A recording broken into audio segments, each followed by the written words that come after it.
안녕하십니까, 이진우입니다. 여러분은 혹시 이민을 가게 된다고 가정했을 때 마음대로 나라를 고를 수 있다면 어떤 나라가 먼저 떠오르십니까? 꽤 많은 분들이 떠올리시는 나라 중에 하나가 캐나다가 아닐까 싶은데요. 실제 가족이나 지인들 중에 캐나다 이민 가신 분들도 제 주변에 꽤 있습니다. 이 나라는 출산율도 낮고 일할 사람이 부족해서 적극적인 이민자를 받는 정책을 펼쳐왔는데요. 최근에는 더 많은 이민자를 더 많이 받는 분위기라고 합니다. 코로나19 이후에 출산율이 더 떨어지고 국민들이 조기 은퇴를 하면서 노동시장의 공백이 더 커졌기 때문이라는데, 오늘 역시나 박정호 시간에는 많은 사람들이 이민을 꿈꾸는 나라 중에 하나인 캐나다에 대해서 살펴보겠습니다. 손에 잡히는 경제 플러스 광고 듣고 시작하겠습니다. 세계 경제와 산업계의 다양한 현안을 깊이 있고 재밌게 공부할 수 있는 역시나 박정호 시간입니다. 나는 캐나다 가서 한번 살고 싶다 하는 분들은 잘 들어보시면 도움이 많이 될 것 같습니다. 오늘은 캐나다로 떠나보죠. 한국경제산업연구원의 박정호 부원장님, 어서 오십시오. 예, 안녕하세요. 캐나다는 저는 이제 자주 가보지는 못했고, 세계 지도에서 예전에 어릴 때 보면 진짜 큰 나라구나. 그렇죠. 진짜 큰 나라죠. 근데 뒤늦게 알았죠. 네. 세계 지도는 북쪽일수록 과장되어 크게 보인다. 그려지는, 그래도 크죠. 크죠. 그럼요. 네. 미국에 붙어 있는데 미국보다 좀 큰 것 큽니다. 같던데요. 네. 예. 어떤 나라입니까? 캐나다는 박정호 교수님 보시기에는. 일단 저는 되게 축복받은 나라다가 있는 게요. 첫 번째는 독립을 이렇게 할 수 있는 거구나. 독립? 예. 처음에 놀랐던 건, 캐나다에 가장 크게 놀랐던 건 독립을 전쟁 없이 그냥 독립한 나라. 원래 어디에 그러면 식민지이거나 그랬어요? 예, 뭐 아주 짧게, 오늘은 이민을 주로 말씀해야 되지 하니까 예. 짧게 말씀드리면, 원래 프랑스에 원래 눈독을 들였던 나라는 프랑스였습니다. 그래서 지금도 캐나다, 예, 프랑스. 캐나다죠, 예. 그렇죠. 그래서 네. 캐나다에 원래 눈독을 들였던 나라는 프랑스였고요. 그래서 지금도 퀘벡주에서는 프랑스어를 많이 쓰는 분들이 많이 살고 계시고 그렇죠.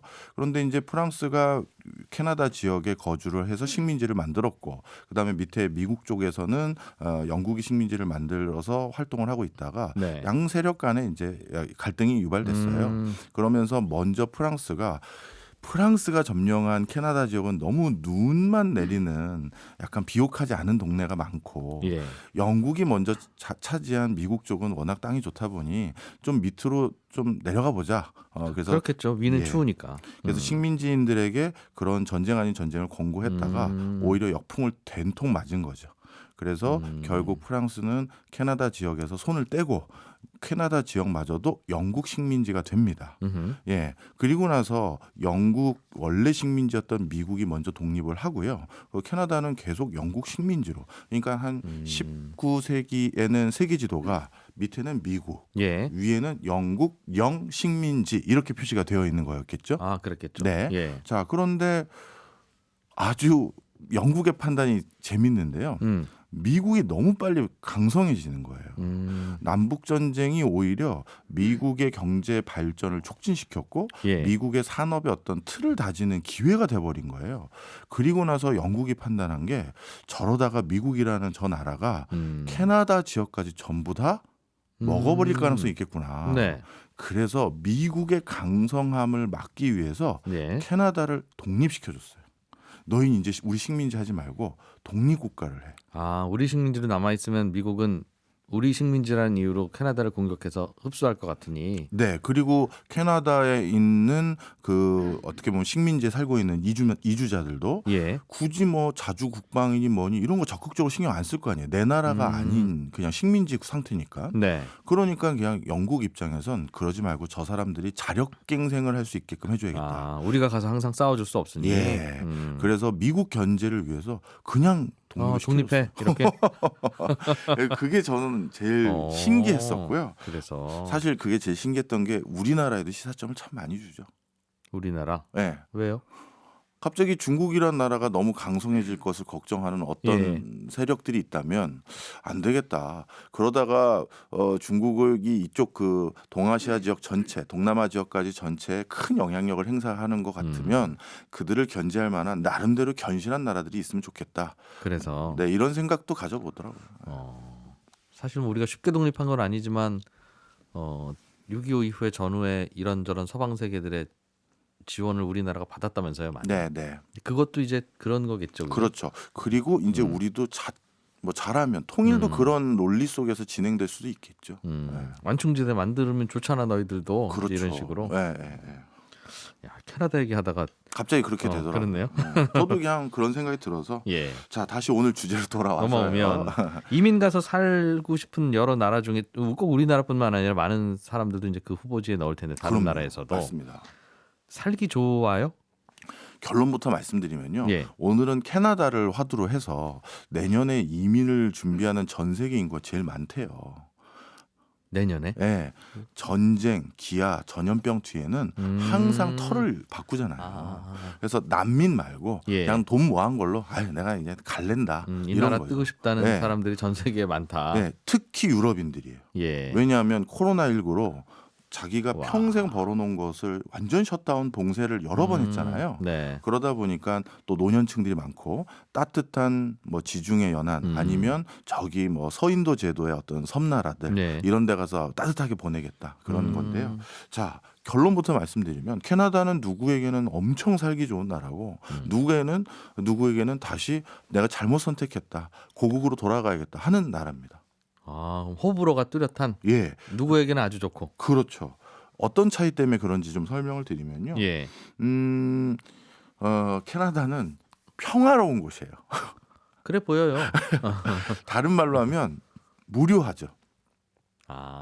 특별히 액티비티 또 특별히 뭐 이렇게 파도가 없는 동네예요. 그러다 보니까 우리나라 사람들 중에서 친구랑 노는 걸 가족보다 친구랑 노는 걸 더 좋아하고 예. 그리고 퇴근 이후의 삶을 너무 잘 즐기고 그다음에 뭔가 할 게 너무너무 호기심이 많고 할 것들을 하나씩 찾아가서 네. 취미가 한 15개씩 있는 사람들 예. 뭐 이런 분들은 캐나다 저는 추천하지 않습니다. 왜요? 가면 시간도 많고 그 취미 생활에 더 몰두할 수 있을 것 같은데. 자, 일단 캐나다는요. 직주 근접성이 생각보다 대도시 빼고는 굉장히 멀어요.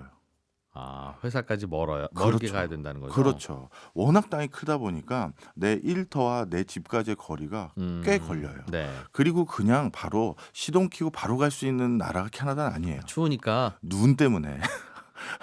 일단 차고 앞에 차문 열려면 눈을 허리까지 쌓인 거를 아침에 일단 퍼야 되고요. 자주 그래요? 자주 그럽니다. 그래서 캐나다에 아주 독특한 법이 하나 있는데 내가 이럴 수 있잖아요. 너무 눈이 자주 내리니까 우리 집 앞마당 뒷마당 눈 안 쓸고 싶을 수 있겠죠. 쓸어봐야 내일 또 내리니까. 그러니까요. 예. 자 그러다 보니까 어떤 걸 국가에서 법으로 만들었냐면 내 앞마당에 눈을 안 치워서 안 치웠다가 거기에 누가 미끄러 넘어지면 내가 변상 다 해야 돼요.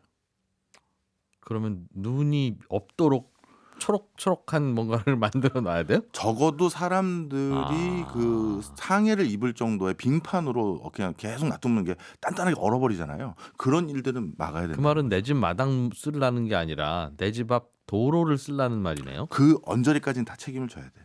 그러니까 사람들이 지나갔다는 건 내 마당을 지나가지 그렇죠. 않을 테니까. 인도죠. 인도 그 앞에. 예.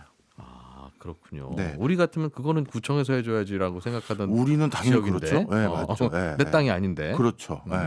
그래서 그런 독특한 법이 있을 정도예요. 네. 그래서 일단 그 회사 가고 오고 이게 가장 큰 이슈 중에 하나고요. 그다음에 회사에 퇴근해서 한 4시, 5시 사이에 오는데 그리고 네. 나서는 이제 일찍 퇴근합니다. 네. 예. 그리고 나서 뭘 하느냐? 가족들하고만 보내요. 나가서 할 게 없어요. 무슨 24시간 뭐 예를 들어서 술집이 있겠습니까? 그다음에 동네 노래방이 뭐 동네마다 카운티마다 있겠습니까? 왜 없죠? 우리나라에는 있는? 왜 없죠? 캐나다가 왜 이민을 많이 받겠어요? 그런 거 할 사람도 없는 인구가 거예요. 없으니 어느 정도 네. 인구가 돼야 노래방도 영업도 되고 하는데. 그렇죠. 그래서 이것도 이어지는 거라서 마저 말씀드리면 캐나다는 독특하게 전문샵이 별로 없어요. 우리는 약국 따로 있고 무슨 뭐 화장품 전문 파는 데 따로 있죠. 있고 그다음에 뭐 편의점 따로 있고 다 그렇잖아요. 근데 캐나다는 그게 아니라 한 곳에 그게 다 있죠. 대형마트라고 부르는 뭐 코스 뭐 땡땡 뭐 이런 데 같은 데서 거기서 다 파는구나. 거기에서 약국도 하고 있고 거기에서 은행도 해요. 따로따로 하기에는 규모의 경제가 그 안 어디에도 되는 잘 안 거죠. 나오는 그렇죠. 인구가 희박해서. 예. 아, 그런 걸 생각하시면 쉽게 이해가 되시죠. 약국에서 나사도 팔고 건전지도 팔고 뭐 생강무도 같이 팔고. 그냥 종합 자파상만 있는 이렇게 되는 거죠. 음, 그리고 또 한 가지가 전 세계에서 무인 시스템, 네. 드라이브인 제도 이게 제일 발달된 데가 캐나다예요. 왜냐하면 그 가까워 저 멀리 따로 사는 500가구 정도 사는 거기에도 은행 지점을 만들기 위해서 사람 한 명 보내고 이 너무 비효율적이거든요. 네. 그러다 보니까 은행도 무인이고요. 그 다음에 뭐 술도 무인으로 파는 데도 있었던 것 같고. 네. 그래서 이게 사람이 아, 없고 예. 그리고 인건비도 좀 비싸고. 그렇고 사람이 없으니까 인건비 비싸겠죠. 네, 맞아요. 예. 예. 자, 그래서 바로 그런 이유들로 인해서 퇴근 이후에 삶을 할 게 없어요. 야, 그래도 모여 사는 도시는 있을 거 아니겠습니까? 우리도 읍내만 가도 노래방 있는데. 그래서 저기 큰 밴쿠버나 토론토 같은 경우는 예, 진짜 예. 글로벌 스탠다드에 맞는 어떤 대도시니까 그건 예. 예외로 하고 예. 그냥 웬만한 일반적인 도시에서는. 캐나다는 그렇고요. 그래서 캐나다의 일반적인 이런 가정집들은 가족 단위로 뭔가 노는 새로운 걸 많이 찾고 아니면 네. 옆에 있는 집들끼리 뭐, 이웃이랑. 뭐 하나씩 뭐 요리를 싸가지고 오늘은 누구 집에 가서 수다 떨고 놀다가 아. 헤어지고 이게 끝이에요. 예. 아니면 집에 가라오케. 거기다 놓으면 되겠죠. 거기다 놓으면. 굳이 네. 노래를 좋아하시면. 예. 자, 바로 그래서 뭐 일단 결론을 하나 말씀드리면 우리나라의 원래 이런 퇴근 이후의 문화, 친구 더 좋아하고 이런 분들은 액티비티 있고 이런 분들은 캐나다가 안 맞고 네. 오히려 이런 분들은 캐나다를 강권해요. 우리 급 TV 프로그램 아직도 있는지 모르겠는데 나는 자연인이다. 아, 뭔지 감 오시죠? 알겠어요. 아, 뭐 취미가 산책, 예. 취미가 등산. 그리고 뭐 산과 더불어 살고 자연과 더불어 살고 나 혼자 뭐 이렇게 탐구 생활하는 거 좋아하고 이런 분들은 캐나다 지상 천국입니다. 박 교수님에게 캐나다는 맞을 것 같아요? 안 맞을 것 같아요? 저는 이게 워낙 갈팡질팡이에요. 아, 그때 달라요, 사람이? 네. 저도 번아웃 한 아. 다음에 이제 한번 방전이 되면 예. 아마 그래서 캐나다의 이민을 홍콩, 그다음에 중국, 그다음에 우리 한국도 이런 나라들이 캐나다의 이민 그리고 세컨하우스를 원하는 이유가 아, 다 쉬고 싶구나. 그렇죠. 치열한 좀 업종에 있는 경우가 많잖아요. 네. 그러고 나서 캐나다를 한번 가보면 저도 제일 길게 간 게 한 달이었는데 네. 그럴 때는 너무 좋은데 딱 한 달 지나니까 좀 근질근질하죠 몸이. 똑같다는 거죠. 좋은 경치도 하루 이틀이지. 그렇죠. 뭐 처음에는 공기만 마셔도 천국이에요, 천국. 네. 자, 그래서 예. 그런 게 좀 차이가 있다라는 게 있고요. 자, 그 다음에 이제 많은 분들이 이민 갈 때 인종차별 이런 거 되게 걱정 많이 하시잖아요. 그렇죠. 예. 이거 뭐 제 개인 경험이라서 다 일반화할 수는 없을 거라고 생각이 합니다만 미국보다 캐나다가 인종차별이 훨씬 없습니다. 네, 이건 제가 뭐 제 주변 사람들에게도 물어봤어요. 이민자들이 많다 보니 생긴 결과일까요? 그것도 그렇지만 미국은 그 이민자들이 한 블럭을 차이에 두고 살고 있잖아요. 네. 그러니까 부딪히고 충돌 될 기회가 많죠. 예. 그런데 캐나다는 다른 이민자촌을 가려면 차로 3시간 서로 불편함을 주는 게 없으니 굳이 그렇죠. 차별할 이유도 없다. 차별할 이유도 없어요. 그리고 사람 어쩌다 만나면 그렇게 반가운데 사람 만난 게 맨날 야생동물 만나다가 그런데 뭘 차별을 두겠어요. 거기에다가 하나가 더 있는데 캐나다는 성에 대한 인식이 다릅니다. 캐슬 아니면 뭐 젠더죠. 예. 그러니까 우리 남성 여성 체크하잖아요. 예. 캐나다는 저도 사실 이런 쪽에는 밝지는 않아서 6개 분류가 있어요. 멋있게 얘기해서 뭐 트랜스젠더 뭐 해가지고 알겠습니다. 6개가 있더라고요. 저도 그게 6개가 다 제가 카운트가 안 될 정도로 제가 아는 게 몇 개 없어가지고 그러니까 이성애자 동성애자도 나누고 뭐 그런 거죠. 예. 기본적으로 그래서 양성애자도 되겠군요. 그럴 수 그러면. 있겠죠. 예. 자, 그거를 다 나눠서 존중을 해줘요. 그래서 캐나다 거리에 가끔 횡단보도 쪽에 이 무지개 색깔이 칠해져 있는 동네도 있거든요. 횡단보도에 예, 횡단보도 약 바닥에? 한쪽 바닥에 예. 이 끝에 끄트머리에 그게 이 6개 성에 대한 상징이라고 하더라고요. 다양성. 예. 우리 사회의 다양성을 상징하는 심볼. 예.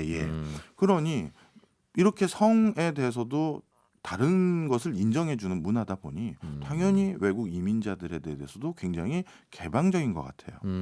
그래서 이제 가끔 이것도 하나 말씀드려야겠다. 그렇게 그럼 성에 대해서 개방적이니까 다 허용하는 거냐?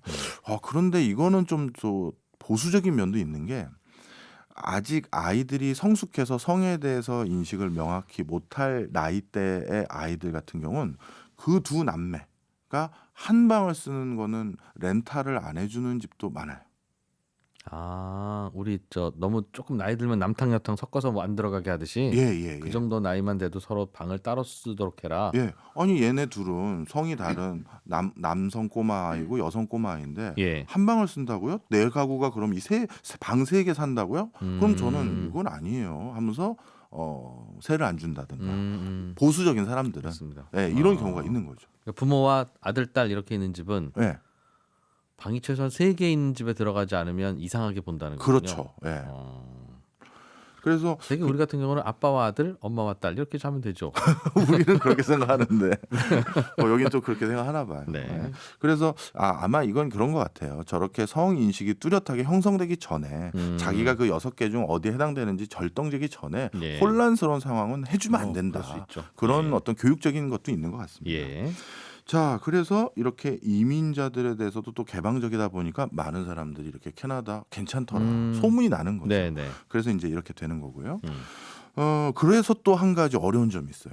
이거는 저도 이제 캐나다의 그 장기 체류를 한번 해보면서 네. 체험한 건데 누구에게 어려운 일? 저에게 예. 네, 미국보다 영어를 알아듣기가 좀 더 어려워요. 그러니까 네. 미국인은 그래도 미국 영어를 쓰는 사람들하고 예. 소통을 할 기회가 많은데 그렇죠. 캐나다는 저 같은 허접한 발음을 하는 전 세계에서 온 사람들이 있잖아요. 사람 만나는 것 자체가 띄엄띄엄이니까. 그것도 그렇고 그 사람들의 발음이 우리가 영어 공부할 때 들었던 정말 아주 아나운서 발음의 그 영어 발음이 아니라 저건 무슨 얘기를 하는 거야. 저 사람도 내 발음을 못 알아듣고 내 발음을 저 사람도 서로 못 알아듣는. 그러다 보니까 이게 정말 쉽지가 않아요. 그런 문제도 있구나. 네. 예. 특히 이렇게 원거리에 각각 떨어져 살다 보면 직접 얼굴을 보고 커뮤니케이션 할 때보다는 전화를 할 때가 많단 말이에요. 예. 근데 이제 전화는 더더욱 소통이 잘 안 되죠. 우리가 입모양이나 제스처나 모션을 보면 그러네요. 네, 대충 아는데 예. 정말 쉽지 않았어요. 네. 인도 뭐 어디 뭐 중국인들은 그래도 꽤 잘하는데 하여튼 뭐 그런 차이가 있었고요. 그런 점도 있고. 네. 자, 그다음에 한 가지 이제 우리가 또 좀 조심하셔야 될 게 캐나다는 남성 여성에 대해서는 차이가 있습니다. 무슨 말이죠? 약간 차별이 아니라 차이를 둔다. 예. 서로 받아들이는 차이를. 예. 예. 그런데 이게 여성을 우대한다라고만 딱 잘라 얘기는 할 수는 없거든요. 어떤 차이를 두는데요? 일단 캐나다의 정책들하고 그다음에 캐나다의 그 풍습, 문화 네. 이런 것들은 여성 제일 우선시 두고요. 아이와 노인 우선시 그다음 두고요. 예. 그다음이 남성일 것 같잖아요. 아닙니다. 그다음은 강아지예요. 워낙 개를 많이 키우거든요. 그러니까 그 순서가 예. 여성, 아이, 강아지, 남편. 네, 이렇게 되는 거죠. 저희 집이랑 똑같네요. 익숙해요, 그런 분위기. 사실 이제 슬슬 우리도 익숙해져 가고 있는데 그래서 뭔가 재난 상황이 생겨요. 예. 그럼 누구부터 빼내느냐? 거의 그 순서예요. 이유가 있을 수 있겠네요. 그래도 예. 개보다 좀 뒤라는 걸 약간 슬프던데. 아니, 그건 좀 각자 빠져나와야죠. 남자는 누가 구해줘요. 그렇군요. 네. 네. 그래서 이거에 대해서 그래서 이게 여성을 굉장히 우대하는구나 이렇게 네. 생각했는데 예. 인건비 부분에서는 여성이 남성보다 아직까지 차별을 받고 있어요. 통계가. 조금 좀 낮게 받는다. 네. 알겠습니다. 우리 캐나다 내일 모레 가는 사람들처럼 공부하고 있어요 지금. 그렇네요. 캐나다 이민청에서 나온 것 같이. 네. 캐나다의 다른 이야기도 조금 광고만 듣고 이어서 가겠습니다. 한국경제산업연구원 박정호 부원장과 함께 오늘은 캐나다 이야기 듣고 있습니다. 캐나다 이제 나라 이야기 좀 잠깐 넘어가 볼게요. 네. 이 나라는 복지가 잘 돼 있다는 생각들을 많이 하고 있고 그렇게 들어본 것 같기도 하고. 네. 인구가 적으니까 뭐 나라 돈이 많이 안 들어도 풍족하게 복지를 하겠네 하는 생각도 들고요. 근데 이제 이게 복지가 잘 돼 있다라는 것도 예. 어떤 기준이냐에 따라 좀 다른 것 같아요. 음. 그러니까 뭐 무료다, 예. 싸다 그런 게 복지다라고 하면 그게 잘 돼 있는 건가? 돈을 좀 내더라도 양질의 어떤 서비스를 그게요. 보건, 예. 의료 예. 뭐 이런 걸 받는 게 더 낫는지 좀 차이가 있는데요. 네. 일단 뭐 제가 좀 상황을 좀 말씀드리면요. 일단 상당히 많은 것들이 무료인 건 맞습니다. 예를 들면 예를 들어서 몸이 좀 아프다. 네. 그러면 뭐 보건소든 병원이든 가서 뭐 예. 진료를 받는다 그러면 무료고 약도 거의 무료인 약들도 상당히 많아요. 나라에서 의사한테 월급은 주나 봐요. 그런 거죠, 일종의. 우리나라 예. 건강보험 비슷하게. 예, 맞습니다. 예. 그런데 그러면 무료냐? 아니에요. 제 주변 사람들 캐나다에 가서 오히려 돈 많이 냈는데 자, 그건 뭐냐 하면 예. 무료인 게 있고 유료인 게 있다는 거예요. 예. 근데 유료인 것 중에 뭐가 있냐면 저도 이거는 경제적으로 어떤 맥락인지 잘 이해는 아직은 못하고 있는데 특히 이빨 치료, 치과 네. 이거는 돈을 내는 범주가 굉장히 많아요. 거의 대부분 낸다고 하더라고요. 충치든 뭐든 간단하게 하는 것도 다 비싸다. 그건 아마 도덕적 해이를 막기 위한 게 아닐까 싶어요. 아하. 다른 몸 망가진 건 내가 컨트롤할 수가 없잖아요. 근데 우리 치과는 내가 양치 좀 잘하고 하면 충분히 예방할 수 있는 건데 예. 아마 그런 이유도 좀 있지 않을까 싶은데 자, 그런데 그러면 치료를 받는 거 이거는 굉장히 금액이 비싸요. 그래서 캐나다 유학 가신 분들도 우리나라에 많잖아요. 그분들 보면 방학 때 한국에 와서 한국에서 치료 다 받고 이빨 고치고 가서 가요. 현지에서 받는 게 너무 비싸고 또 약간 우리 또 한국인들이 손재주는 또 끝내주잖아요. 이런 또 서비스의 질도 좋고 바로 그런 이유들 때문에 무조건 싼 거 아니다. 무조건 무료 아니다. 종류에 따라서 예. 굉장히 우리나라보다 비싼 것들이 많다. 이렇게 보시면 되겠고요. 그다음에 어떻게든 또 많은 복지를 해주려고 하는데 예. 복지 중에서 여기서 가장 크게 요구하는 부분이 당연히 눈과 관련된 거예요. 일단 도로가 막히고 네. 출퇴근도 못하고 급할 때 응급 상황일 때 병원도 못 가잖아요. 예. 그러니까 얼마나 빨리 제설을 해주느냐 뭐 이런 것들. 그리고 그게 복지예요? 복지죠. 여기선 눈 치워주는 거. 우리는 당연히 지자체가 해줄 일이라고 생각하는데. 근데 그게 쉽지가 않은 게 워낙 거대한 워낙 놈들이- 거대하니까. 그래서 러시아랑 예. 캐나다에서 어떻게 보면 그 한적한 동네에서 더 사람 없는 동네로 우리 캠핑 가보자라고 할 때 예. 통상적으로 가족이라 하더라도 한 차에 잘 안 가요. 두 차로 나눠서 타죠. 만약에 한 차가 갑자기 뭐 눈길에 뭔가 사고를 당하면 사고가 나거나 뭐가 고장이 났다. 아, 밤에 얼어 죽기 십상이거든요. 지나가는 차도 없고. 그렇죠.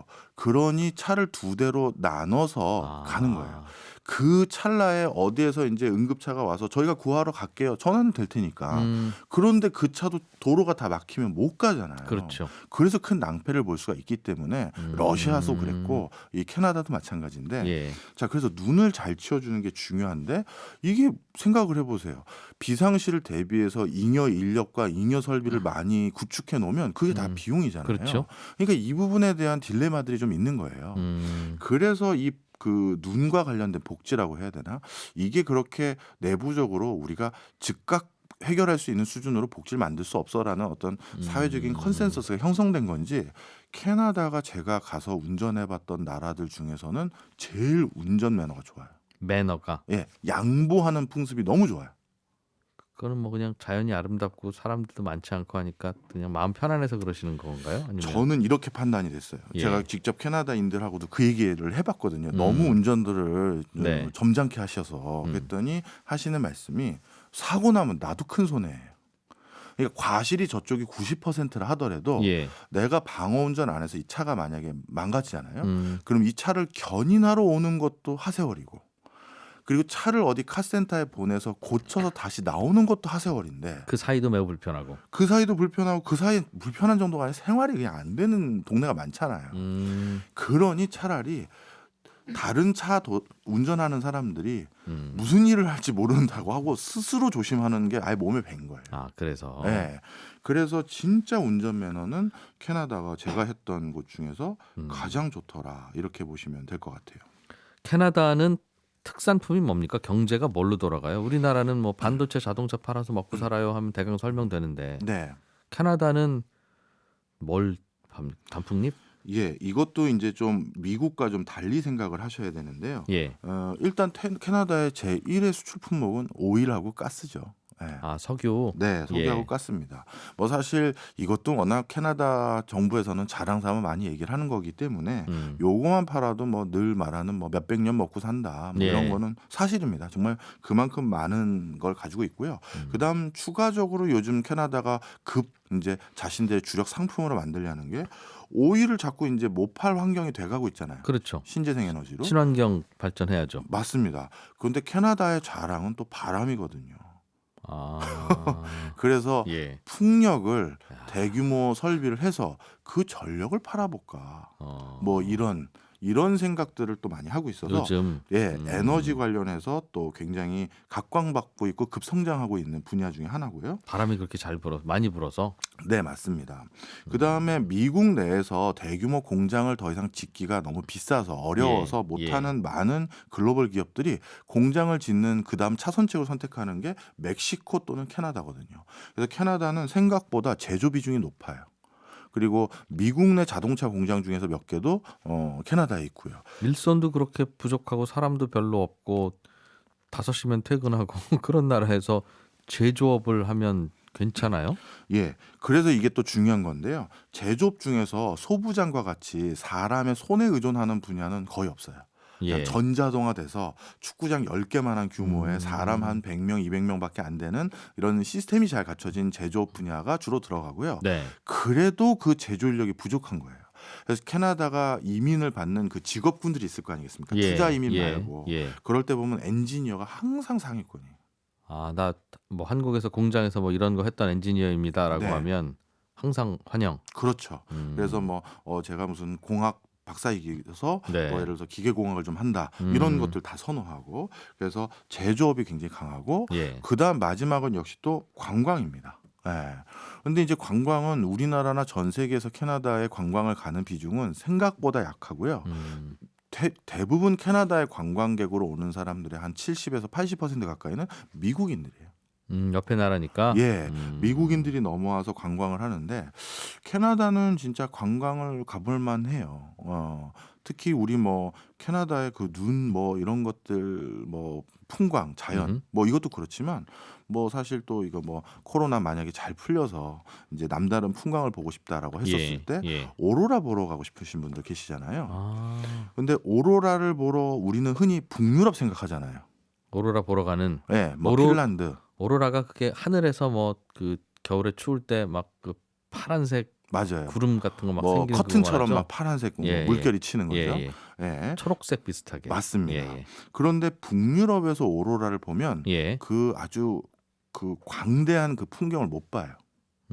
왜냐하면 그 북유럽은 지형이 산맥이 많아서 가려요, 예. 시야를. 하늘이 한꺼번에 크게 안 보이니까. 안 보이죠. 탁 트이지가 않으니까. 아. 그리고 또 하나가 거기에 이상하게 안개라고 해야 되나 날씨가 좀 우중충해요. 구름도 많이 끼고. 네, 네. 그러다 보니까 오로라를 볼 확률도 생각보다 많지도 않아요. 그런데 캐나다의 일부 지역은 진짜 뭐 나무는 빼곡히 있는데 산이 없는 그런 동네가 좀 있어요. 아, 평지에 나무만 있으면 하늘이 넓게 보이겠네요. 그렇죠. 그래서 진짜 장관이기도 하고 날씨도 좀 좋아서 오로라를 잘 볼 수 있는 동네가 있어요. 뭐 요즘은 그것도 뭐 우주 방사선인가 뭐 이런 것 때문에 뭐 건강 때문에 올해는 보면 안 된다 뭐 이런 소리도 있던데 예. 하여튼 그래도 꽤 볼만한. 지구에서 오로라 보러 가려면 일단은 캐나다가 제일 먼저 떠오르는. 예, 저는 그래서 캐나다의 관광 다른 것도 볼 거 많지만 예. 오로라도 강추 드리는 편이에요. 네. 그 오로라 보러 가는 관광객들이 많나 봐요. 아, 그럼요. 그리고 캐빈이라고 부르는 걸로 알고 있는데 통나무 나무에서 자는 거 있잖아요. 네. 그런 걸 체험하는 걸 미국인들도 되게 좋아하거든요.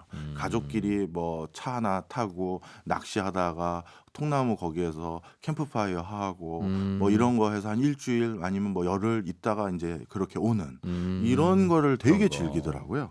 그래서 그런 것들이 되게 발달되어 있습니다. 오로라 보러 맞아 옐로나이프라는 곳인가 뭐 가서 사진 찍어오고 그러더군요. 네, 맞습니다. 자, 그다음에 예. 최근 이제 중국인들 때문에 크게 급부상했던 게 건설업이죠. 아, 건설업도 활발해요? 집 짓는 거? 네, 맞아요. 아, 캐나다 집값이 참 최근에 많이 올랐다는 이야기를 간간히 들은 적이 있어요. 맞습니다. 그게 다 예. 중국인들 때문이다라고 해도 과언이 아닌데요. 중국인들이 그럼 캐나다에 이민 와서 집을 사니까? 예, 맞습니다. 중국인들이 아예 이민 와서 예. 캐나다에서 살고 있으면서 집을 더 짓고 우리가 뭐 이 동네에서 한번 터를 잡아 볼게요 하면 그것까지는 그래도 캐나다 정부에서 좀 환영을 하는데 예. 문제는 중국인들이 중국인들이 뭐라고 생각을 하냐면 그냥 살지도 않으면서 집만 사놓는 거예요. 아, 중국 본토에 사는 중국인들이? 예. 그러니까 언제 내가 여기 올지 모른다. 그리고 그냥 투자 목적으로 예. 우리 내 주변에 중국인들도 캐나다 가서 살고 싶은 사람이 많으니 그래서 그냥 새로운 카운티들을 자꾸 만들어 가는 거예요. 그러다 보니까 건설업 자체는 호황 아닌 호황이 생길 수 있었었는데 문제는 그게 빈집이 많아지면 또 이게 여러 가지 어려움이 있잖아요. 그렇죠. 그래서 요즘은 외국인 국적자들이 이렇게 집 사는 것들을 좀 누르고 있어서 부동산은 캐나다 부동산은 좀 기폭이 좀 생각보다 심해요. 예. 중국인들이 막 자유롭게 사면 많이 오르고. 그렇죠. 요즘엔 잘 안 사나 봐요. 요즘은 다시 코로나 때문에 돈 풀려가지고 좀 올랐는데 그 직전까지는 약간 그 중국인들 때문에 부동산 경기가 들쑥날쑥한 것들을 잠재우기 위해서 세제 혜택 강화하면서 약간 좀 잠재우려고 했던 게 있고요. 중국인이 사놓기만 하고 세는 안 주는 그런 그렇죠. 빈집들에 대해서 빈집세라고 하는 세금을 또 만들어서 부과한다는 얘기도 들은 적이 있던 것 같네요. 맞습니다. 자, 그다음에 캐나다는 미국과 전혀 문화도 좀 다릅니다. 그리고 IT 분야를 비롯해서 주로 사용하는 매체 방식 이런 게 다 다른데요. 뭐 우리나라 미국은 거의 비슷한 SNS를 쓰지 않습니까? F로 시작되는 거라든가 I로 시작하는 걸 쓰는데 캐나다는 S로 시작하는 스냅 땡이라고 하는 아, 스냅챗. 네네. 네네. 네, 그거를 제일 많이 써요. 그리고 옷 입는 것도 미국인들은 요즘 뭐 미국인들이 그거 많이 입는다고 그렇게 얘기할 수는 없지만 뭐 우리 미국 옷 브랜드 그러면 청바지 떠오르면서 옛날에 리바이스 뭐 이런 네, 것들 예. 생각하는데 예. 여기는 그게 아니라 약간 내복 비슷한 거 있잖아요. 몸에 딱 달라붙은 거. 룰루 뭐. 네, 그거예요. 네, 룰루레몬. 뭐 하여튼 예. 그런 것들을 또 선호하고 그게 어. 캐나다 브랜드거든요. 아, 예. 그러니까 약간 그게 애국심 때문인 건지 모르겠습니다만 하여튼 전혀 달라요. 그러니까 브랜드 선호도와 네. 그다음에 주요 사용하는 소비재들 이런 게 좀 많이 달라요. 미국하고도. 네. 예. 그래서 그런 자체적인 소비재 시장을 기반으로 또 제조를 하고 돌아가기도 하고. 돌아가는 산업군들이 꽤 있다. 이렇게 보시면 되겠습니다. 그리고 지금은 발달하지 않았는데 앞으로 적극 육성하고 싶어가지고 이쪽 분야의 공학도들을 가장 지금 두 팔 벌려서 받아들이고 있는 분야가 로봇이에요. 로봇. 사람 별로 없으니 이제 누가 일은 해야 되는데 예. 벌목도 누가 대신 해줘야 되는데 로봇인 거고요. 그렇다고 사람 없다고 사람 여기저기서 받아봤더니 뭐 또 이슬람 쪽에서도 또 많이 넘어온 게 갈등이 좀 있죠. 갈등이 좀 있었나 문화가 좀 봐요. 다르니까. 예, 예. 예. 그래서 로봇 관련해서는 아주 적극적으로 육성하려고 하고요. 예. 또 캐나다도 자꾸 이제 고령화 돼가는 거죠. 그러다 보니까 어떻게 됐다? 바로 제약이라든가 의료 이런 부분에서도 인프라를 구축하기 위해서 노력들을 많이 한다. 이렇게 예. 보시면 되겠습니다. 캐나다 국민들은 국민성이라고 표현할까요? 아니면 어떤 특징이 있습니까? 예, 일단 북유럽 전체 컨센서스와 비슷해요. 그러니까 튀는 걸 별로 안 좋아하고요. 아, 북유럽이 맞아요. 그 뭐 사회주의와 비슷한 분위기라고 하죠. 맞아요. 예. 예. 튀는 거 별로 안 좋아하고 그다음에 가족 단위의 생활을 굉장히 중요시 여기고 그건 그럴 수밖에 없다고 말씀 주셨고. 그렇고요. 예. 그다음 또 한 가지가 완전히 나락으로 떨어지는 경로는 딱 하나예요. 그 국민들이 술입니다. 술, 예. 알코올. 알코올. 예. 추운 나라들은 몸 데친다고 습관적으로 마시잖아요. 예. 그래서 노르웨이, 핀란드, 그다음에 캐나다가 술과 관련해서는 다 공통적으로 엄청 엄격해요. 술값도 비싸고 일부러. 예. 그래서 우리 흔히 그냥 마트 가면 술 다 판다고 생각하잖아요. 예. 아닙니다. 캐나다에서는 술을 파는 마트가 따로 있고 술을 안 파는 마트 따로 있는 거예요. 그리고 술을 판매하는 그 곳에서 일을 하려면 이게 자격증까지라고 얘기하기는 좀 그렇고 뭔가 교육이나 인증을 받아야 돼요. 네. 그래야 그 직원으로 일을 할 수가 있어요. 술 파는 곳에서 네. 우리가 흔히 술집이라고 부르는 그거 아니라 버틀로 술을 파는 그렇죠. 가게라도. 예, 예. 그 하여튼 뭔가 교육이라고 해야 될지 인증이라고 해야 될지 그걸 받아야지만 거기서 일을 할 수가 있는 거예요. 왜 뭘 요구하는 거죠? 아무한테나 팔지 말아라. 그것도 얼굴 보고 있고 팔아라. 6시 이후에 어떻게 팔면 안 되고 뭐 이런 아. 여러 가지 법률을 지켜야 되니까요. 예. 그래서 캐나다는 6시 이후에 그 또 술 파는 술을 사기가 쉽지가 않고요. 그다음에 제 기억으로 차 안에 예. 옆에 그냥 술병이 그냥 하나 빈 병이 있어도 마시지 않았는데 네. 이거는 음주운전으로 거의 간주합니다. 예, 예, 예.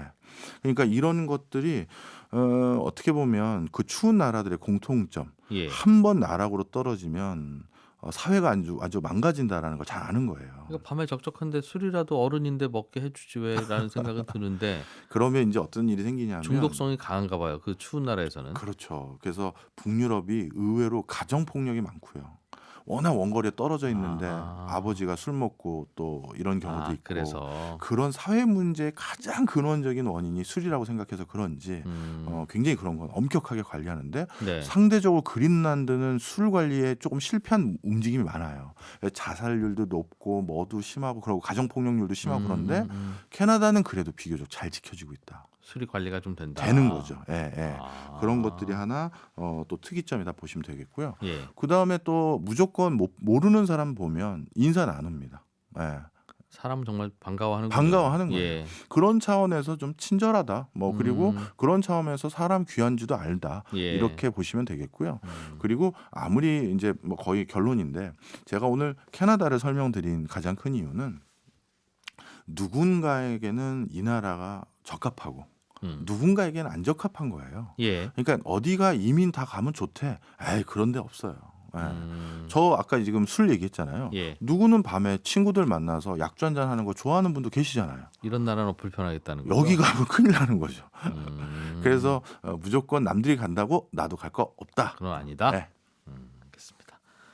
한국경제산업연구원의 박정호 부원장과 함께 오늘은 캐나다로 날아갔다 왔습니다. 고맙습니다. 감사합니다. 예, 손에 잡히는 경제 플러스도 마칠 시간입니다. 저는 내일 아침 8시 30분에 다시 손에 잡히는 경제에서 인사드리죠. 저희 방송 내용 다시 들으실 분들은 홈페이지 또는 팟캐스트 이용하시면 재미있게 다시 들으실 수 있겠습니다. 이진우였습니다. 고맙습니다.